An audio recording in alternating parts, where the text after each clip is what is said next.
Hello student, आज हम लोग पढ़ेंगे डीएनए रेप्लिकेशन के बारे में।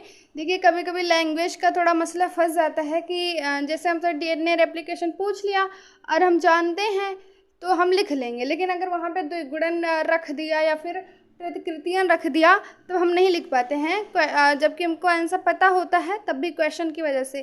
तो क्वेश्चन का विशेष ध्यान दें कि कैसे कैसे पूछा जाता है, ठीक। और अब चलते हैं, बात करते हैं कि ये रेप्लिकेशन होता कैसे है। तो सबसे पहली जो इसकी अवस्था है, जो सबसे पहला इसका टॉपिक है, वो है टाइम एंड प्लेस, कि समय और स्थान का ज्ञात होना चाहिए कि कब और कैसे, ठीक। तो इसका जो होता है कोशिका चक्र की इंटरफेज प्रावस्था में, ठीक।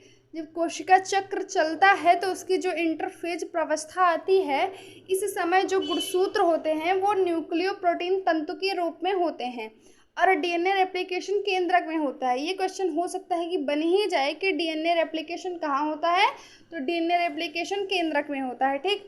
अब हमने ये जान लिया कि टाइम एंड प्लेस क्या है डीएनए रेप्लिकेशन का। फिर जो इस टॉपिक में मेन बात है कि डीएनए के जो बहुलिपि, जो बहुरूपी, यानी कि जो एक डीएनए से दो डीएनए का निर्माण होता है उसको जानना है, उसकी प्रतिलिपियों को जानना है। इसका मेन टॉपिक यही है कि एक डीएनए से दो डीएनए कैसे बनता है, ठीक।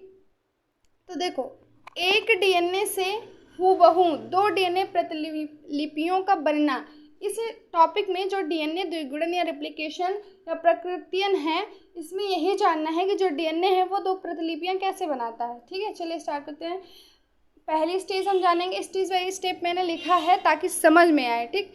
तो चलिए स्टार्ट करते हैं। डीएनए का रेप्लिकेशन होता है जब डीएनए का रेप्लिकेशन की पहली अवस्था स्टार्ट होती है थोड़ा थोड़ा, तो जो डीएनए ऐसा द्विकुंडलन होता है, द्विकुंडलन वो अलग हो जाता है, ठीक। ये एक चेन इधर बन जाती है, एक चेन इधर बन जाती है।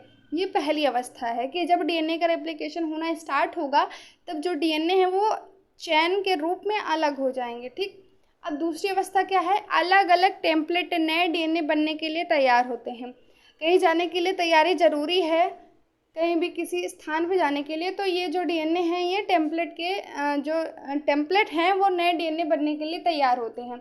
इस प्रक्रिया को प्राइमेज शुरू करता है, जो कि आरएनए के छोटे छोटे टुकड़े बनाता है, जिन्हें प्राइमर कहते हैं, ठीक है। अभी आगे जानेंगे कि प्राइमर है क्या, ठीक। तो ये दूसरा टॉपिक क्या था कि अलग अलग टेम्पलेट नए डीएनए बनने के लिए तैयार होते हैं। इस प्रक्रिया को प्राइमेज शुरू करता है और जो कि आरएनए के छोटे छोटे टुकड़े बनाता है, जिन्हें प्राइमर कहते हैं, ठीक है।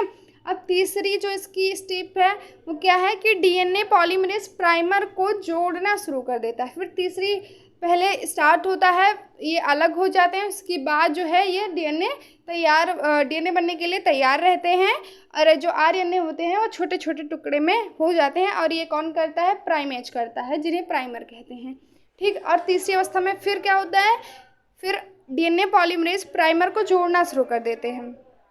पहले तो आरएनए को अलग किया, फिर डीएनए पॉलीमरेज को जोड़ना शुरू करते हैं, ठीक है। डीएनए पॉलीमरेज नाइट्रोजन बेसेस को 3 प्राइमर, ये है प्राइमर, जो ऐसे 3 लिखा है, उसके बाद यहाँ पे जो ऐसे निशान लगा है उसी को प्राइमर कहते हैं। पिछले वीडियो में हमने आपको इसको मार्क या डैश के जिसके भी रूप में बताया, इसलिए बताया कि अगर उसमें आपको प्राइमर बता दिया जाएगा तो आपको प्राइमर के बारे में जब पता नहीं होगा तो आपको ये डाउट हो सकता है कि ये प्राइमर है क्या, तो इसमें हम जानेंगे कि प्राइमर है क्या। तो यही है जो 3, यहाँ पर हमने 3 लिखा है और उसके ऊपर जो मार्क लगाया उसको प्राइमर बोलते हैं, ठीक है। जो डीएनए पॉलीमरेज नाइट्रोजन बेसेस को 3 डैश से 5 डैश दिशा में जोड़ता है, इसे लीडिंग स्ट्रैंड कहा जाता है, ठीक है। जब 3 डैश से 5 डैश में ऐड करेगा तो ये डीएनए को करेगा, जिसे लीडिंग स्ट्रैंड कहा जाता है, ठीक। और ये निरंतर डीएनए में जो है ये निरंतर जुड़ता रहता है, ठीक। ये हो गया तीसरा। अब चौथे में चलते हैं।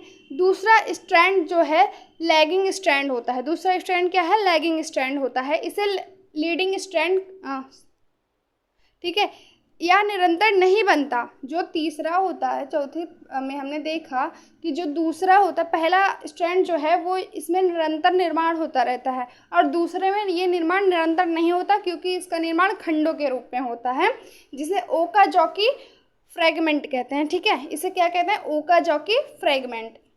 अब पॉलीमरेज एंजाइम इसे 5 प्राइमर से 3 प्राइमर में ले जाता है। ठीक है, पॉलीमराइज जो एंजाइम है पॉलीमरेज, ये डीएनए को 3 प्राइम से 5 प्राइम में ले जाएगा और यहाँ पे जो आरएनए है उसको 5 प्राइम से 3 प्राइम की दिशा में जोड़ता है।